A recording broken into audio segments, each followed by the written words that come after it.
Praise the lord. సామెతలు 8వ అధ్యాయం 1 నుండి 11 వచనములు. జ్ఞానము ఘోషించుచున్నది, వివేచన తన స్వరమును వినిపించుచున్నది. త్రోవ ప్రక్కను రాజవీధుల మొగులలోను నడి మార్గములలోను అది నిలుచుచున్నది. గుమ్మముల యొద్దను పురద్వారమునొద్దను పట్టణపు గౌనుల యొద్దను నిలువబడి అది ఇలాగు గట్టిగా ప్రకటన చేయుచున్నది. మానవులారా, మీకే నేను ప్రకటించుచున్నాను, నరులగు మీకే నా కంఠస్వరము వినిపించుచున్నాను.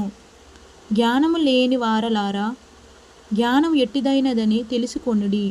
బుద్ధిహీనులారా, బుద్ధి ఎట్టిదైనదని యోచించి చూడుడి.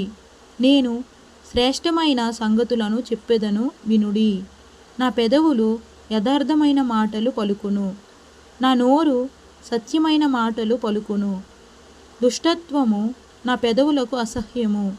నా నోటి మాటలన్నీయూ నీతిగలవి, వాటిలో మూర్ఖతైనను కుటిలితైనను లేదు. అవి అన్నీయు వివేకికి తేటగాను తెలివిలొందిన వారికి యథార్థముగాను నున్నవి. వెండికి ఆశపడక నా ఉపదేశం అంగీకరించుడి. మేలిమి బంగారము నాశింపక తెలివినొందుడి.